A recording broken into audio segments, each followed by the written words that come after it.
이 선언의 핵심 메시지가 바로 노동은 상품이 아니다. 7살짜리 아이가 하루에 17시간, 16시간씩 일을 하던 그런 노동법상의 권리를 요구하면 안 된다. 또 저는 되게 충격 먹었거든요. 다행히 다양한 지원 체계가 만들어지고 있습니다. 나는 기계가 아니라 존중받아야 할 사람이다.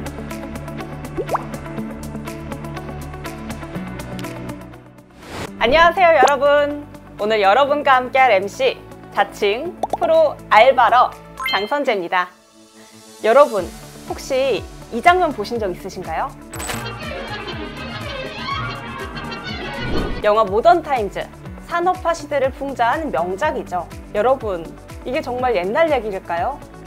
요즘도 투잡, 쓰리잡 뛰면서 내가 사람인지 노동을 파는 기계인지 모르겠다는 생각 해보신 분들 많을 텐데요.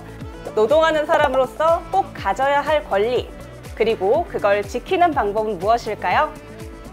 이 질문에 대해 속 시원하게 답해줄 전문가 모셨습니다. 노동자의 든든한 조력자 신수정 교수님 모셨습니다.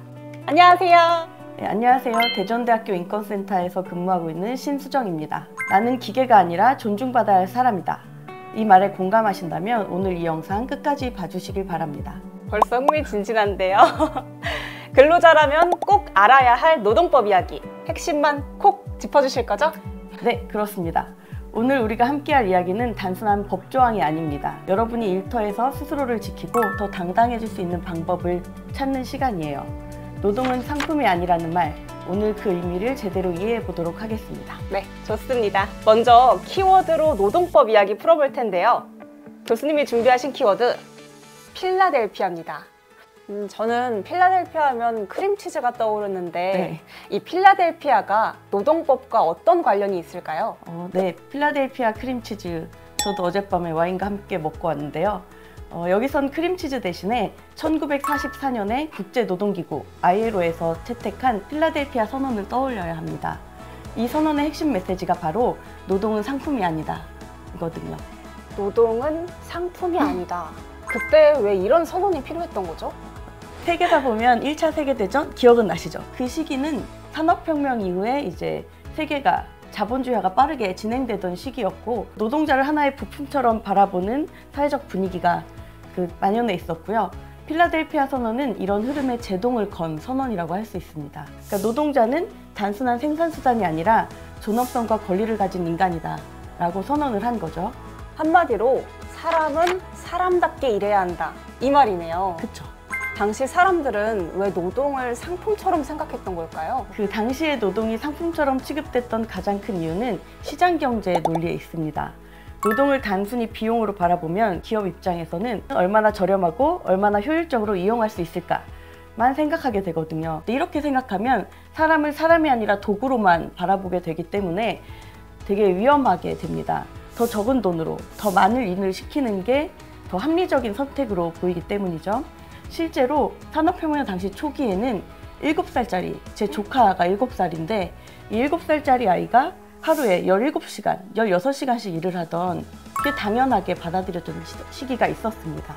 기계도 그렇게까지 돌리면 열받아서 고장날 것 같아요. 그쵸.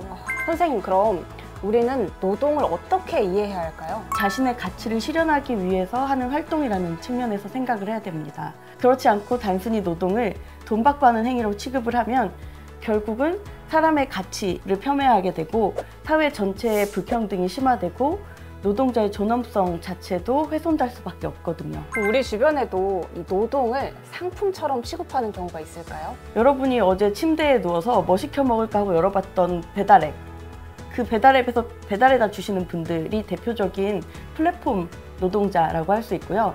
그 플랫폼 노동자나 아니면 우리 주위에 되게 만연해 있는 비정규직 노동자, 이런 분들이 다 그 사례라고 할 수 있죠. 들으면 들을수록 노동을 상품으로 보지 말아야 할 이유가 확실해지는 것 같아요. 그쵸. 노동의 가치와 의미를 제대로 이해하는 것, 그것이 우리가 결국 더 나은 사회를 만드는 길이라고 생각합니다. 그래서 필라델피아 선언이 지금도 중요하게 평가받고 있는 거겠죠. MC님만 혼자 진행을 하시면 심심하실까봐 제가 몇 가지 퀴즈를 준비해왔습니다. 첫 번째 퀴즈. 사회복지 종사자는 사회복지사업법의 적용을 받는 봉사자이다. O일까요? X일까요? 사회복지 종사자니까 사회복지관련법을 적용받을 수 있을 것 같아요. 정답은 O입니다. 땡! 정답은 X입니다. 물론 사회복지 종사자니까 사회복지관련법의 적용을 받습니다. 그런데 지금 제 문제에서의 그 함정은 봉사자예요. 실제로 그 기관에서 기관장님이나 이런 분들이 사회복지 종사자 분들한테 사회복지 종사자는 사회복지관련법의 적용을 받는 봉사자이기 때문에 그런 노동법상의 권리를 요구하면 안 된다라는 말씀을 하시는 분들이 계신다고 해요. 그래서 저는 되게 충격 먹었거든요. 임금을 목적으로 근로를 제공하고 있기 때문에 사회복지 종사자라고 하더라도 노동법의 적용 대상이 되는 거고요. 어떤 규모의 사업장에서 일하는지에 따라서 적용되는 노동법의 범위가 좀 달라지긴 합니다. 특히 5명, 5인 이상 사업장인지 5인 미만 사업장인지에 따라서 적용되는 범위가 조금 차이가 있어요. 5인 미만, 5인 이상. 어떤 차이가 있죠? 5인 미만 사업장은 근로기준법의 일부 조항이 적용되지 않습니다. 흔히 우리 주위에서 볼 수 있는 편의점 아르바이트생이나 PC방 아르바이트생 같은 경우가 그 5인 미만 사업장인데요. 그래서 편의점이나 PC방에서 야간에 근무를 하든가 12시간 이상 근무를 하더라도 연장근로 수당이라든가 가산근로, 그러니까 야간근로 수당이 적용되지 않습니다. 반면 5인 이상 사업장에서는 이런 권리들이 전면적으로 다 보장이 됩니다. 이런 사각지대가 있는지 저는 전혀 몰랐어요. 그러면 5인 미만 사업장에서 근무하는 사회복지 종사자분들은 만약에 부당해고를 당한다던가 또는 직장 내 괴롭힘을 당한다면 그때는 어떻게 해야 될까요? 다행히 그 사회복지 종사자를 보호하기 위한 다양한 지원 체계가 만들어지고 있습니다. 예를 들어 우리 지금 이 사회복지 종사자 권익지원센터도 그런 취지에서 만들어진 곳입니다. 사회복지 종사자 권익지원센터는 사회복지 종사자들이 겪는 노동 문제에 대해서 상담과 교육 그리고 법적 지원까지도 제공을 하고 있습니다. 사회복지 종사자 권익지원센터. 이걸 보시는 사회복지 종사자분들 꼭 기억해 주세요. 다음 퀴즈입니다. 사용자는 근로계약서를 작성하지 않아도 된다.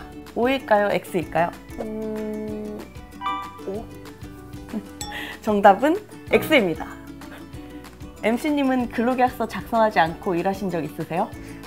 네, 제가 프리랜서로 일하는데 저희는 계약서를 쓰기보다는 구두로 약속만 하고 일하는 경우가 많거든요.